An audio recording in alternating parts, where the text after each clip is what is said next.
নমস্কাৰ জনাইছোঁ সকলোকে আৰু আজিৰ মোৰ এই অকলশৰীয়া বাৰ্তালাপৰ মাজলৈ মই লৈ আহিছোঁ মাত্ৰ 3টা শব্দ আৰু এই আটাইকেইটা শব্দ মই মোৰ অভিজ্ঞতাৰ পৰা এক্সপ্লেইন কৰিব খুজিছোঁ and I'm sure that without any one of these our dreams cannot be completed প্ৰথমতে আমি ক'ব লাগিব যে আমাৰ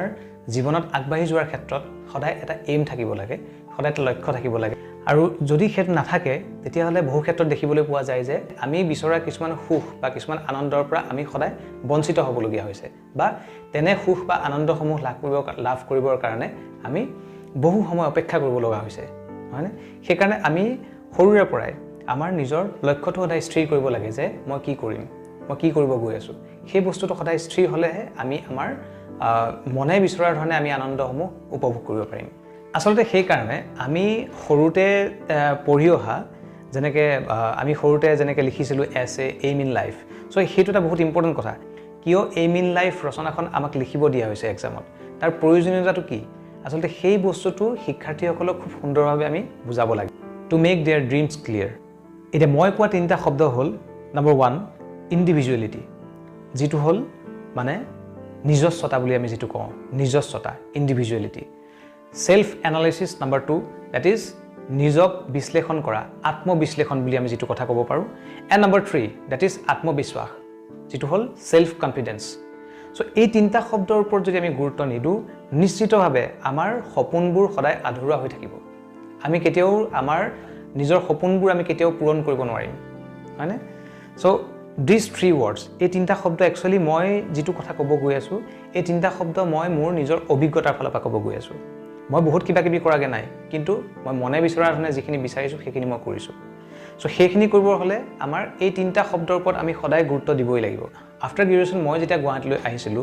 nobody was there to guide me 24 hours nobody was there to help me to take any decision so all the decisions I have to take from myself মানে মোৰ নিজৰ ফালৰ পৰা মই ডিসিশন ল'ব লগা হৈছিল মোৰ নিজৰ ফালৰ পৰা মই সিদ্ধান্ত ল'ব লগা হৈছিল মই নিজক নিজেই গাইড দিব লগা হৈছিল গতিকে ই কেনেকৈ সম্ভৱ হৈ উঠিছিল how was it possible because of নিজস্বতা দ্যাট ইজ ইন্ডিভিজুৱেলিটি মোৰ যদি নিজস্বতা মোৰ নাথাকিলহেঁতেন মই এটা ফিল কৰোঁ মোৰ যদি নিজস্বতা নাথাকিলহেঁতেন মই কোনো ক্ষেত্ৰত কেতিয়াও মই সিদ্ধান্ত ল'ব নোৱাৰিলোহেঁতেন যিকোনো এটা সিদ্ধান্ত ল'বলৈ হ'লে নিজস্বতা বস্তুটো আটাইতকৈ প্ৰয়োজনীয় বস্তু কেনেকৈ এইটো প্ৰয়োজনীয় হয় এই বস্তুটো মই আপোনালোকক আজি কম তাৰ আগতে এটা কথা কওঁ যেতিয়া আমাৰ ল'ৰা ছোৱালীবিলাক going out from home for higher studies তেতিয়া ল'ৰা ছোৱালীবিলাক কি হয় যিকোনো এটা ৰিমোট লোকেশ্যনত গৈ অন্য এটা জেগাত গৈ যিকোনো এটা সিদ্ধান্ত all decision they have to take by themselves correctly without presence of their parents তেওঁলোকৰ পেৰেন্টছ নোহোৱাকৈ যিকোনো এটা সিদ্ধান্ত তেওঁলোকে নিজে ল'ব লগা হয় গতিকে আমাৰ এটা গধুৰ দায়িত্ব যে আমাৰ ল'ৰা ছোৱালীবিলাকক হাউ টু টেক ডিসিশন এইটো এটা শিক্ষা দিয়াটো অত্যন্ত আৱশ্যকীয় ডিসিশন কেনেকৈ ল'ব লাগে নিজৰ যিকোনো এটা ক্ষেত্ৰত সিদ্ধান্ত কেনেকৈ গ্ৰহণ কৰিব লাগে এই বস্তুটো আমি শিক্ষা দিয়াটো আমাৰ পেৰেন্টছসকলৰ বাবে মই ভাবো অত্যন্ত প্ৰয়োজনীয় বস্তু সো এই ক্ষেত্ৰত নিজস্বতা শব্দটো খুব সুন্দৰভাৱে খাপ খায় এটা কথাটো হ'ল এনেকুৱা ধৰণৰ আমি যেতিয়া আমাৰ ঘৰত থাকো আমাৰ মা দেউতাৰ লগত থাকো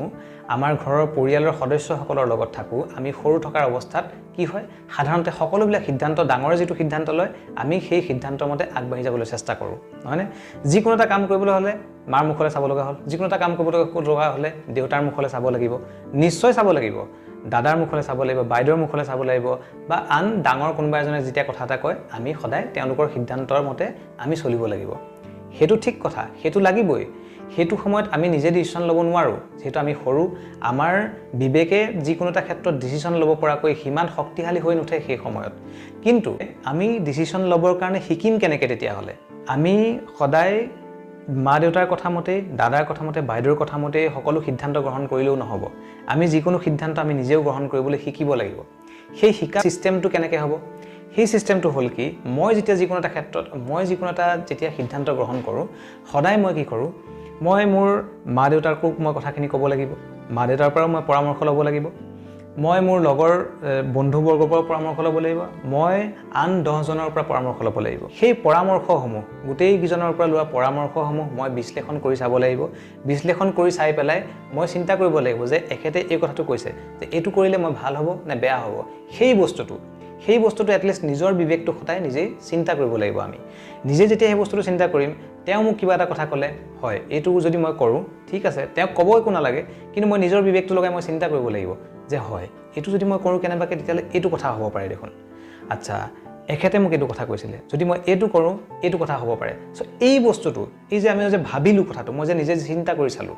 সেই বস্তুটো এটলিষ্ট আমি নিজৰ ফালৰ পৰা আমি নিজে সকলো ক্ষেত্ৰত এপ্লাই কৰিব লাগে এপ্লাই কৰি আমি আমাৰ নিজৰ বিবেকে যিটো কয় তেনেকুৱা এটা সিদ্ধান্ত আমি গ্ৰহণ কৰিব লাগে যিটো সিদ্ধান্তই সদায় প্ৰত্যক্ষ ভূমিকা গ্ৰহণ কৰিব পাৰে চ' তেনেকুৱা ধৰণৰ কথা সেই বস্তুটো হ'ল কি যদি আমাৰ নিজস্বতা নাথাকে যদি আমি সদায় লোকৰ সিদ্ধান্ত মতে চলিবলৈ শিকোঁ তেতিয়াহ'লে আমি কেতিয়াও ইণ্ডিপেণ্ডেণ্ট হ'ব নোৱাৰিম সদায় ডিপেণ্ডেণ্ট হৈ থাকিব লাগিব সদায় লোকৰ সিদ্ধান্তত আমি চলি থাকিব লাগিব গতিকে লোকৰ সিদ্ধান্তসমূহৰ ওপৰত বেছ কৰি নিজৰ বিবেকটো খটাই সদায় সিদ্ধান্ত ল'বলৈ শিকিব লাগিব that is individuality that is নিজস্বতা নিজৰ পৰা কিবা এটা মই কৰিলোঁ after that the next word will come that is আত্মবিশ্লেষণ which is known as self analysis right আত্মবিশ্লেষণটো এটা বহুত ডাঙৰ কথা কিয়নো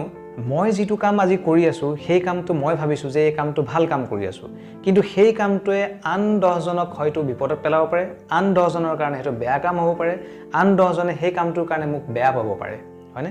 চ' তেনেকুৱা এটা বস্তু আমি সদায় নিজৰটোকে শুদ্ধ বুলি নাভাবি সদায় আমি নিজক নিজেই বিশ্লেষণ কৰি চাব লাগে যিকোনো এটা কাম কৰাৰ আগত নিজক নিজেই বিশ্লেষণ কৰিব লাগে যে মোৰ সিদ্ধান্তটো শুদ্ধ হৈছে নে মোৰ সিদ্ধান্তটো ভুল হৈছে যে মোৰ এই কামটোৱে কাৰোবাক দিগদাৰি দিব নেকি যে মোৰ এই কামটোৱে কাৰোবাক ভাল কৰিব নেকি চ' এই বস্তুবিলাক সেইটো হ'ল কি আত্মবিশ্লেষণ চেল্ফ এনালাইচিছ মই কৰি থকা কামবিলাক ভাল হৈছে মই কৰি থকা কামবিলাক বেয়া হৈছে এই বস্তুবিলাক আমি আচলতে সদায় চিন্তা কৰি চাব লাগে দ্যাট ইজ চেল্ফ এনালাইচিছ আত্মবিশ্লেষণ সেইটো আমাক অত্যন্তই প্ৰয়োজনীয় কিয়নো মই যদি প্ৰত্যেকটো কাম কৰি আছোঁ যিটো কাম মই ভাল বুলি ভাবিছোঁ আৰু সেই কামটোৱে যদি আন 10জনৰ কাৰণে বেয়া হৈ আছে তেতিয়াহ'লে সেই বস্তুটোৰ পৰা মোৰ কাৰণে ভাল নহ'ব মোৰ কাৰণে সদায় বেয়া হৈ গৈ থাকিব গতিকে আমি লোকৰ বেয়া হোৱা কাম এটা লোকে বেয়া পোৱা কাম এটা কেতিয়াও কৰিব নালাগে আমি নিজৰটো কৰিব লাগে ঠিকেই কিন্তু যিটো কামৰ পৰা লোকৰ দিগদাৰ হ'ব পাৰে লোকৰ কাৰণে হয়তো বিপদৰ কাৰণ হ'ব পাৰে লোকৰ কাৰণে হয়তো বেয়া পাবলগীয়া কাম হ'ব পাৰে তেনেকুৱা কামবিলাক আমি কেতিয়াও কৰিব নালাগে সেইকাৰণে আমি যদি নিজক নিজে এনালাইচিছ কৰি নাচাওঁ যদি আমি আত্মবিশ্লেষণ কৰি নাচাওঁ তেতিয়াহ'লে আমাৰ ভুলবোৰ কেতিয়াও আমি উলিয়াব নোৱাৰিম আৰু মানুহ মাত্ৰই সদায় ভুল হয় গতিকে ভুলটো আমাৰ হ'বই পাৰে যিকোনো ক্ষেত্ৰত গতিকে ভুলবিলাক আমি বিশ্লেষণ কৰাটো আমাৰ অত্যন্তই এটা আৱশ্যকীয় কাম হয়নে বাৰু যদি মোৰ কিছুমান বেয়া গুণ আছে এই বেয়া গুণবিলাকৰ কাৰণে মোক যদি আমুকে বেয়া পাই আছে চ' মই সেই বেয়া গুণটো ত্যাগ কৰি দিয়াত মোৰ কি আপত্তি আছে মই সেই গুণটো ত্যাগ কৰিব লাগিব যদি মোৰ কিছুমান ভাল গুণ আছে যিটো গুণৰ কাৰণে মোক বেলেগে ভাল পাইছে তেনেকুৱা আৰু অন্যান্য কামবিলাক মই ভাল ধৰণে কৰিবলৈ কিয় চিন্তা নকৰিম যে এইটো কামৰ কাৰণে মোক ভাল পাইছে যে এইটো কাম কৰিবলগীয়া মই এইটো কাম মই কৰিবই লাগিব চ' সেই কামটোৰ কাৰণে মানুহে মোক ভাল পায় আৰু সেই কামটো মই কৰিলে মই নিজেও ভাল পাইছোঁ গতিকে তেনেকুৱা কামবিলাক আমি কৰিব লাগে আৰু সেইটো কেতিয়া সম্ভৱ হৈ উঠিব যেতিয়া আমি আমাক নিজকে বিশ্লেষণ কৰি চাম যেতিয়া when we are going to do self analysis to us right আচ্ছা এটা নেক্সট কথা হ'ল কি self confidence that is one of the most important thing সেইটো আটাইতকৈ প্ৰয়োজনীয় কথা আৰু সেল্ফ কনফিডেন্সটো মই কোৱাৰ আগতে মই আৰু এটা কথা কৈ থৈ দিওঁ যে মানুহে যে কয় যে পৃথিৱীত ভগৱান আছে নে নাই সেই বস্তুটো মই এই বস্তুটোৰ ওপৰত মই ৰিলেট কৰি ক'ব বিচাৰিছোঁ সেল্ফ কনফিডেন্সটো মই পৃথিৱীত যে ভগৱান আছে নে নাই এই বস্তুটোৰ ওপৰত ৰিলেট কৰি পেলাই ক'ব বিচাৰিছোঁ ঠিক আছে so' self confidence is one of the most important thing that we have to give importance on it always right মোৰ যদি আত্মবিশ্বাস নাথাকে মই কোনো ক্ষেত্ৰত কেতিয়াও আগবাঢ়ি যাব নোৱাৰোঁ কোনো ক্ষেত্ৰত কেতিয়াও যিকোনো এটা সিদ্ধান্ত ল'ব নোৱাৰোঁ যিকোনো এটা কাম কৰিব নোৱাৰোঁ যেতিয়াও মোৰ নিজৰ সপোনবিলাকত মই উপনীত হ'ব নোৱাৰিম that is one of the most important thing মই বাৰে প্ৰতি কৈছোঁ এইটো কথা কিয়নো যেনেকৈ ছাপ'জ এতিয়া ভগৱান মই যে কথাটো ক'লোঁ পৃথিৱীত ভগৱান আছেনে নাই এতিয়া চাওক এইটোৰ আনচাৰটো আচলতে বহুজনে বহুমতে দিব পাৰে কাৰোবাৰ মতে পৃথিৱীত ভগৱান নাই কাৰোবাৰ মতে পৃথিৱীত ভগৱান আছে হয়নে কিন্তু মোৰ মতে মই ভাবোঁ পৃথিৱীত ভগৱান আছে আৰু আপুনি যদি মোক কয় পৃথিৱীত ভগৱান নাই এই ক্ষেত্ৰত মই কেতিয়াও আপোনাৰ লগত মই ডিবেট নকৰোঁ কিয়নো মোৰ মতে পৃথিৱীত ভগৱান আছে দ্যাট ইজ মাই থিংকিং মই ভাবোঁ এইটো কথা মই ভাবিছোঁ কিয় ভাবিছোঁ মই ফ্ৰম মাই ইণ্ডিভিজুৱেলিটি মোৰ নিজস্বতাৰ পৰা মই ভাবিছোঁ ভগৱান পৃথিৱীত আছে কেনেকৈ আছে সেই বস্তুটো মই প্ৰমাণ কৰি আপোনালোকক দিছোঁ যেনেকৈ মানুহে যিকোনো এটা ক্ষেত্ৰত আগবাঢ়ি যাবলৈ হ'লে সদায় মানুহক এটা বস্তু লাগিব নিজৰ ওপৰত আত্মবিশ্বাস লাগিব এইটো মই কৈছোঁৱেই সেই আত্মবিশ্বাস ক'ৰ পৰা আহিব ক'ত পাম মই আত্মবিশ্বাসটো এনেকুৱা এটা বস্তু নহয় this is not a tangible thing যে মই চুই পেলাই চাব পাৰোঁ, দিছ ইজ ইনটেঞ্জিবল, ৰাইট? মইতো চুব নোৱাৰোঁ, দেখি নাপাওঁ আত্মবিশ্বাস বস্তুটো। চব ক'ত আছে আত্মবিশ্বাস? আজি মই ৰাতিপুৱা শুই উঠিলোঁ, ধুনীয়াকৈ গা পা ধুই আহিলোঁ, আহি ভগৱানৰ ওচৰত ধূপডাল জ্বলাই মই পূজা কৰিলোঁ, পূজা কৰি পেলাই মই ধুনীয়াকৈ ওলাই গ'লোঁ, খাই বৈ লৈ পেলাই মই নিজৰ কামত ওলাই গুচি গ'লোঁ, হয়নে? চ' এতিয়া মই যে ভগৱানৰ ওচৰত ধূপডাল জ্বলালোঁ, ভগৱান তাত আছে নেকি? আছে নাই ভগৱান তাত? সেইটো মই দেখা নাই। ভগৱানৰ ফটোখন লগাই থৈ দিছোঁ আৰু সেইমতে ভগৱান বুলি মই সেৱা কৰি পেলাই মই গুচি আহিলোঁ। চ' ভগৱান আচলতে তাত আছেনে নাই সেইটোতো মই নাজানো, আছেনে নাই? মইতো দেখা নাই ভগৱানক। কিন্তু মই কিয় ভগৱানৰ ওচৰত সেৱা কৰিলোঁ? মই যে যিকোনো মই বিপদতাত যেতিয়া পৰিলোঁ, সেই প্ৰভু মোক ৰক্ষা কৰিবা, মোৰ এইটো আমুকটো হৈছে তামুকটো হৈছে, কিয় মই ভগৱানক সেৱা কৰিছোঁ? মই ভাবিছোঁ যে ভগৱান আছে, কিন্তু ভগৱানটো আছে নাই আমি দেখা নাই। ভগৱানটো আমাক সহায় কৰিব পাৰে, নকৰিবও পাৰে। তাৰমানে আল্টিমেটলি মই কি পালোঁ? ভগৱানৰ যেতিয়া মই সেৱা কৰিলোঁ, তেতিয়া মই এটাই বস্তু পালোঁ যে মোক ভগৱানে ৰক্ষা কৰিব। সেই বস্তুটো যে পালোঁ, যে মই সেই সাহসটো যে পালোঁ, সেইটো মানে মোৰ কি হয়? That is my self confidence. সেইটো মোৰ কাৰণে হ'ল এইটো আত্মবিশ্বাস। যেনেকৈ মই ভগৱানক এটা সেৱা কৰি পেলাই মই দিনটোৰ কাৰণে ওলাই গুচি গ'লোঁ, যে মোৰ ওপৰত মোৰ এটা আত্মবিশ্বাস আহি গ'ল যে মই ভগৱানৰ ওচৰত সেৱা কৰিলোঁ, ওলাই গৈছোঁ, মোৰ দিনটো একো প্ৰব্লেম ক'তো নহয় আৰু। তাৰমানে সেইটো কি হয়? That is the self confidence. সেইটোৱে মোৰ আত্মবিশ্বাস। মানে ক'ত পালোঁ? মই ভগৱানৰ ওচৰত বিচাৰি পালোঁ। কিন্তু ভগৱান আছে নাই সেইটো কিন্তু মই নাজানো। মই নিজে নিজৰ ক্ষেত্ৰত আগবাঢ়ি যাবলৈ হ'লে এটা বস্তু মোক লাগিব, সেইটো হ'ল আত্মবিশ্বাস। মই যে ভগৱানক চিন্তা কৰি পেলাই দিনটোলৈ ওলাই গুচি গ'লোঁ, তাতে মই আত্মবিশ্বাস বিচাৰি পালোঁ। মই নিজৰ ওপৰত কনফিডেঞ্চ বিচাৰি পালোঁ। মই যে নিজৰ ওপৰত কনফিডেঞ্চ বিচাৰি পালোঁ, মোৰ কেতিয়াও বিপদ নহয় বুলি ভাবি পেলাই মই ওলাই গ'লোঁ। জাষ্ট চিম্পল এটা এক্সাম্পল দিছোঁ। তেনেকৈয়ে মোৰ নিজৰ কৰ্মক্ষেত্ৰত যেতিয়া মোৰ নিজৰ কামটোৰ ওপৰত, মই নিজে কৰা স্কিলটোৰ ওপৰত, মোৰ নিজৰ যিটো স্কিল, সেই স্কিলটোৰ ওপৰত যদি মোৰ কনফিডেঞ্চ থাকে, তেতিয়াহ'লে মই কেতিয়াও ভয় খাবলগীয়া কথা নাথাকে, ৰাইট? মোৰ নিজৰ ওপৰত মোৰ এইটো বিশ্বাস আছে যে মই এই কামটো সুন্দৰকৈ কৰিব পাৰিম, তেতিয়াহ'লে মোৰ তাত ভয় কৰিবলৈ কি কথা আছে? That is the self confidence. সেই আত্মবিশ্বাসটো যদি মোৰ নাথাকে, তেতিয়াহ'লে মই কেতিয়াও কোনো কামেই মই কেতিয়াও কৰিব নোৱাৰোঁ। মই এটা সপোন লৈছোঁ, ডাঙৰ সপোন লৈছোঁ, যে মই এখন ডাঙৰ গাড়ী কিনিম। ডাঙৰ গাড়ীখন কিনি মই ধুনীয়াকৈ একদম লৈ পেলাই ফুৰিব গুচি যাম, মই ক'ৰবাত গাড়ীখন লৈ ঘূৰি ফুৰিম।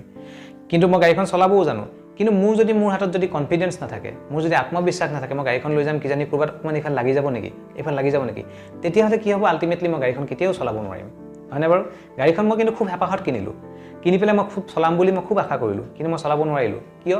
কাৰণ I don't have my self confidence. So' আত্মবিশ্বাসটো বহুত ডাঙৰ কথা। আজি মই কিবা এটা কৰিম বুলি ভাবিছোঁ, সেই কামটো কৰিবৰ কাৰণে মই আগবাঢ়ি যাব লাগিব। মোৰ সপোন আছিল মই এইটো কাম কৰিবৰ কাৰণে, সেই সপোনটোত উপনীত হ'বৰ কাৰণে কিন্তু মোৰ খুব হেঁপাহ, কিন্তু মোৰ কনফিডেঞ্চ নাই যে মই সপোনটোলৈ যাম কেনেকৈ, এইখিনিলৈ গ'লে মই কিজানি এইটো পৰি যাম নেকি, এইটো কাম কৰিবলৈ গ'লে মোৰ কিজানি এইটো ভুল হৈ যাব নেকি। সেই ভাৱটো যদি লৈ পেলাই আমি কাম কৰিব যাওঁ, কেতিয়াও নহ'ব। গতিকে আমাৰ মনত সদায় আত্মবিশ্বাস থাকিব লাগিব, নিজৰ ওপৰত নিজৰ বিশ্বাস থাকিব লাগিব। তেতিয়া আমাৰ নিজৰ লক্ষ্যস্থানত উপনীত হোৱাৰ ক্ষেত্ৰত, নিজৰ সপোনটো আমি বাস্তৱত ৰূপায়িত কৰাৰ ক্ষেত্ৰত কোনেও কেতিয়াও বাধা দিব নোৱাৰে, মোৰ যেতিয়া আত্মবিশ্বাস থাকিব। গতিকে আজি ফটককৈ এইটো কথা মনলৈ আহিলে মোৰ এই 3টা শব্দ। So' I think we should give importance on this 3 words: individuality, self analysis and self confidence. এনেই বহি আছিলোঁ, ভাবিলোঁ কি কৰোঁ কি নকৰোঁ, এটা ভিডিঅ' বনাওঁ। আৰু ভিডিঅ'টো এনেকুৱা এটা ভিডিঅ' বনাওঁ, যিটো ভিডিঅ'ৰ সম্পূৰ্ণ ভিডিঅ'টো নহ'লেও যিকোনো এটা শব্দ বা যিকোনো এটা বাক্যই আজি চাই থকা সকলোবিলাক ভিউৱাৰ্ছৰ মাজৰ কোনোবা এজন ব্যক্তিকো যদি অকণমান হ'লেও সহায় কৰে, নিশ্চয় মোৰ ভিডিঅ'টো মই গ্ৰহণযোগ্য বুলি আহিব পাৰিম। পুনৰ লগ পাম আকৌ নেক্সট ভিডিঅ'ত। কি বনাওঁ ভাবি চাওঁ, আকৌ নেক্সট যদি টপিক এটা কিবা ব্ৰেইনত আহে, নিশ্চিতভাৱে মই আৰু এটা ভিডিঅ' বনাম। Bye bye.